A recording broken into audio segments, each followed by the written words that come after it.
Hello friends, आज हम आपके लिए लेकर आए हैं कहानी बिल्लू की जादुई साइकिल।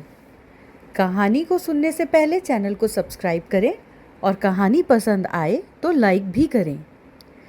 एक गांव में बिल्लू नाम का लड़का अपने पापा के साथ रहता था। वो लोग बहुत ही गरीब थे। बिल्लू को साइकिल चलाने का बहुत ही शौक था, पर गरीब होने के कारण वो साइकिल नहीं खरीद पाता था। एक दिन बिल्लू अपने घर से बाहर उदास बैठा था। तभी उसके पापा उसके पास आकर पूछते हैं, अरे बेटा, तू यहाँ पर उदास क्यों बैठा है? बिल्लू बोलता है, पापा, मुझे भी साइकिल चाहिए। सब बच्चे साइकिल चलाते हैं। ये सुनकर वो बिल्लू को बोलते हैं, बेटा, हम गरीब हैं, साइकिल लेने के लिए हमारे पास पैसे नहीं हैं। ये सुनकर बिल्लू फिर से उदास हो जाता है।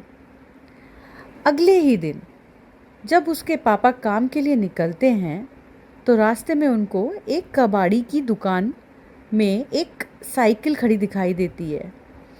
वो कबाड़ी के पास जाकर उसको सारी बात बताते हैं।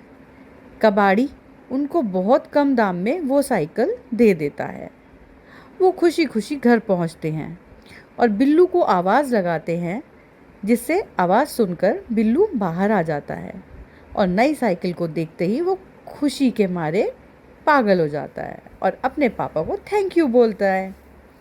अब साइकिल आने के बाद बिल्लू के पापा के पास भी पैसे कमाई बढ़ने लगी, आने लगी और वो भी अमीर हो जाते हैं। एक दिन बिल्लू अपने घर के बाहर होता है और साइकिल की तरफ देखकर सोचता है कि काश ये एक बाइक होती तो मज़ा आ जाता।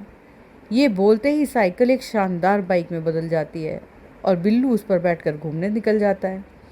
वापस आने पर बाइक फिर से साइकिल में बदल जाती है। तो बिल्लू को समझ में आ जाता है कि ये कोई मामूली साइकिल नहीं है, ये एक जादुई साइकिल है। और ये बात वो अपने पापा को भी बताता है और उनको विश्वास ही नहीं होता। बिल्लू उन्हें अपनी साइकिल के पास ले जाता है और साइकिल को मोटरसाइकिल में बदलने को बोलता है, जिससे वो मोटरसाइकिल में बदल जाती है। ये देखकर उसके पापा घबरा जाते हैं और जब रात होती है तो वो चुपके से उसकी साइकिल को कहीं फेंक कर आने की सोचते हैं। जैसे ही बिल्लू के पापा साइकिल ले जाने लगते हैं तो बिल्लू आ जाता है और पूछता है, पापा, ये साइकिल आप कहाँ ले जा रहे हो? ये सुनकर पापा वापस साइकिल को वहीं छोड़ देते हैं। अगली रात को वो फिर से साइकिल फेंकने के इरादे से घर से बाहर आते हैं तो साइकिल वहाँ नहीं होती है। 3-4 दिन बीत जाते हैं। रोज़ रात को साइकिल वहाँ नहीं होती है। बिल्लू को भी कुछ नहीं पता कि साइकिल कहाँ गई। एक दिन बिल्लू के पापा रात में छुपकर देखते हैं, वो साइकिल अपने आप चलकर एक खाई के पास आकर गिर जाती है। ये देख जब वो साइकिल को उठाकर खाई में फेंकने लगते हैं तभी एक छोटा बच्चा वहाँ प्रकट होता है और उनको बोलता है, अंकल, आप ये साइकिल मत फेंको, ये मेरी साइकिल है। बच्चा बताता है कि इसी जगह पर उसके और उसके मम्मी पापा का एक जानवर की गाड़ी के आगे आ जाने के कारण एक्सीडेंट हो गया था और उनकी कार खाई में गिर गई थी। उसमें उनकी सबकी मौत हो गई थी। क्योंकि मुझे ये साइकिल बहुत पसंद थी, मेरी आत्मा इस साइकिल में रह गई। रात में बिल्लू के पापा इस आत्मा से छुटकारा पाने का उपाय सोचते हैं। सुबह उठकर वो अपने गांव के ही एक पंडित जी के पास जाकर उनको सारी बात बताते हैं।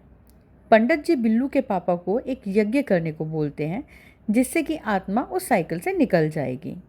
यज्ञ करने पर उस बच्चे की आत्मा उस साइकिल से चली जाती है और वो एक सामान्य साइकिल बनकर रह जाती है और बिल्लू पहले की तरह ही खुशी खुशी अपने पापा मम्मी और अपनी साइकिल को एंजॉय करके साथ साथ रहने लगते हैं।